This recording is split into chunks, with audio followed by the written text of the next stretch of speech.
All right, everyone, we had two bits of homework last night, two questions that were both kind of long, but still only two questions. The first one was a question that I gave you on the board. It's the one that you see up there right now. We had two objects, a 12 kilogram and an 8 kilogram object, being pulled in different directions by different things, and we wanted to find the force of tension that was in the rope that was joining these two boxes together. In other words, we wanted to find an internal force, not an external force. The external force is friction. The external force is the applied force of 45 newtons. We wanted to find the internal force that acts between the two boxes, right? Not the force of friction on the semi-truck, but the force of one ice cream box pushing on the next ice cream box, an internal force. But we know in order to solve for that internal force that acts between these two objects, we have to first analyze the system and find the acceleration of that system. So again, you keep going back to that semi-truck ice cream analogy. Okay, we have to find the acceleration of the ice cream truck, first of all. Once we have that, well, we know that's going to be the same as the acceleration of each of the individual boxes of ice cream within the truck. So let's treat this as a system first. Let's pretend that we're not even trying to find the internal force first. We have one box that has a mass of 20 kilograms. We treat this like the problems that we did earlier in the week and the end of last week here. We're going to say the net force for the system is equal to the sum of the forces. There's two forces of frictions, FF1 and we'll call it FF2. They both act on the system, and we add to that the applied force of 45 newtons to the right. Now, the 18 newtons acts on one of the objects, the 12 newtons acts on the other object, but they both contribute to the motion of the system, or they both act against, I should say, the motion of the system. So we're going to include this here because they do affect the system. Now, the net force is m times a, and again, we've got FF1, and we've got FF2, and we've got the applied force. Now we start plugging some numbers in here. The mass that we use here is going to be 20 kilograms, not 12, not 8. We're analyzing the system to find the acceleration of the system. Now let's use the mass of the system here. So we get 20 times A is equal to, tell me what FF1 is, please. Tell me what FF1 is. Yep. Better? No, almost though. Right? We're going to make it negative 18. Why, Wayne, are we going to make it negative 18? Because it's, Brendan? Because it's to the left, right. FF2 is going to be what, Brendan? Good, negative 12, because it's also to the left. And FA, the applied force, is going to be what? Travis, be ready, okay? Bo? 45 newtons. And we're going to make that positive because it's acting to the right. So we've got 20 times the acceleration is equal to, we start adding these up, we get a force on the right-hand side, a net force that is on the right-hand side, of 15 newtons. A ends up being equal to 15 over 20, which gives me 0.75 meters per second squared. So far, so good? We have not solved for what we're looking for yet. We're looking for the force that acts between object 1 and object 2, but we did something that we need to do to get there. We found the acceleration of the system. Now, in the problems that we had on Wednesday, remember on Wednesday when we started doing this whole Newton's third law thing and whatever, on Wednesday, we were given the acceleration. So we could skip the step that we just did. We had the acceleration. Then we could go to the next step, which is analyze one object or the other. Okay, and the problems that we saw yesterday, we went a step further and had to find the acceleration. That's what we got to do here as well. Is there a hand up over here? No? All right. Now that we have the acceleration of the system by analyzing the entire system, now let's analyze one particular object and find the force that acts between the two objects by analyzing that one object. Which one do you want to pick? The 12 or the 8? Does it matter? No, it doesn't matter. Let's pick the 12. Okay, let's pick the 12. Let's draw a free body diagram for that 12 kilogram object. For the 12 kilogram object, I have a force of friction of 18 newtons acting backwards.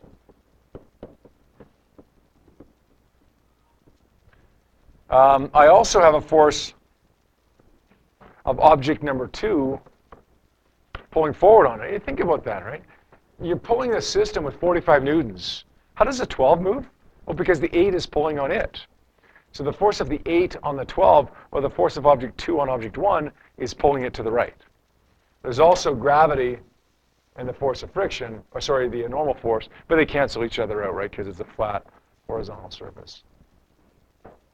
Let's analyze that object now. We're going to say F net is equal to FF plus F21, the force of 2 on 1.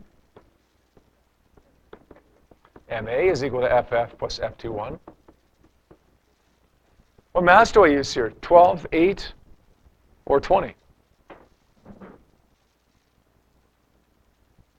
12, because I'm analyzing only the 12 kilogram object right now, right? When I found the acceleration, I did the system. Now I'm looking at one object or the other. In this case, it's 12. 12 times the acceleration, we already know it because we just found it. That was the whole point of doing step number 1. The force of friction is negative 18. F21 is what we're looking for here. 12 times 0.75 is 9. Take the 18 over to the other side by adding, it becomes 27.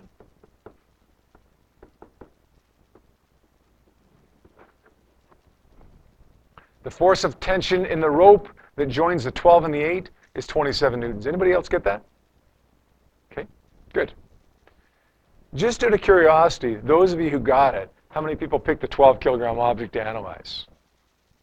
Okay, and how many of you picked the 8 kilogram object to analyze? It's amazing how you get the same thing, right? You guys would have gotten negative 27 newtons, right? Which is absolutely fine because we're just simply looking for essentially the magnitude of the force since it's a tension. Okay, let's take a look at the other one just to show you that, in fact, show the rest of you at least, that it doesn't matter which one you pick. Let's analyze the 8 kilogram object. It has an applied force of, what was it, 45? Yeah, 45 newtons acting on it. Okay, it has a force of friction acting back of 12 newtons. And it has a force pulling back, force of 1 on 2. Right? If 2 pulls on 1, then 1 pulls on 2 with an equal and opposite force. That's the one that we're trying to find. That force is FF plus F12 plus FA.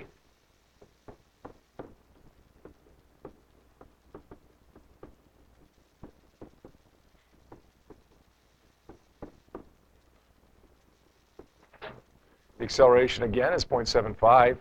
It doesn't change here. FF is negative 12 plus F12 plus 45. Solve for F12. Lo and behold, it's neg 27 newtons. Is that okay? So what are the steps? You want to find an internal force acts between objects within a system. That's an internal force. Okay, you want to find an internal force. Get the acceleration. If it's already given to you, great. Skip that step. If it's not, then get it. How do you get it? Same way as you did last week. Analyze the entire system. Pretend it's one object. Pretend it's not. There's nothing in between. It's just one object that's 20 kilograms. Get the acceleration. And then do step 2. Step 2 is the one you always got to do, which is pick one of the objects. Analyze that one object. Use the acceleration that you just found, and then solve for that internal force that you were looking for. All right? All right, the other homework that we had last night was question number 8 on page 168. Let me copy that over and make some space here, and then we'll take a look at that one. All right, this one says blocks X and Y are attached to each other by a light rope that can slide along a horizontal frictionless surface. That's good news. It makes it a little bit easier if there's no friction because there's less forces, right? Block X has a mass of 10, Y has a mass of 5, an applied force of 36 newtons to the right axis on x and y. There is normal force and gravity acting on each of these, right? But they cancel again. I'm sorry? There's no friction, right? What are you saying? Okay, sure? Okay. The applied force here is 36 newtons to the right. We'll just label that. Calculate the action and reaction forces that the blocks exert on each other. In other words, what's that force in between? Is that an internal force or an external force? That's internal, right? That's in between the objects. That's an internal force. In order to, we have to find the acceleration of the system. So let's analyze the entire thing together. Pretend it's one object that has a mass of 15 kilograms.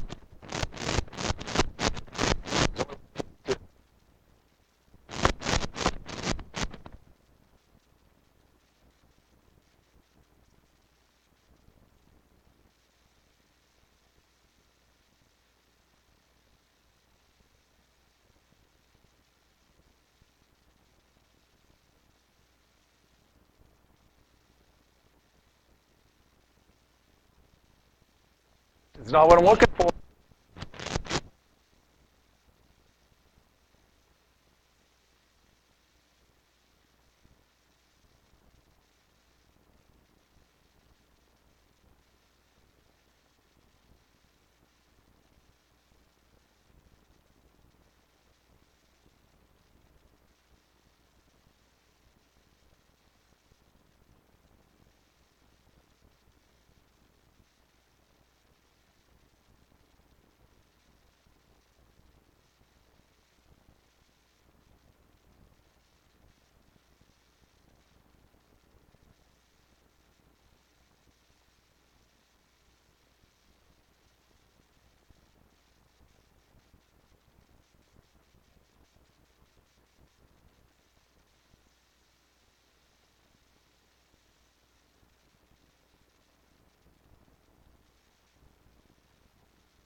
All right, let's take a look at this question here now. It becomes a little bit different. We had a force of 12 newtons when there was no force of friction. Let's see what it is when there is a force of friction. First thing we got to do is analyze the entire system here.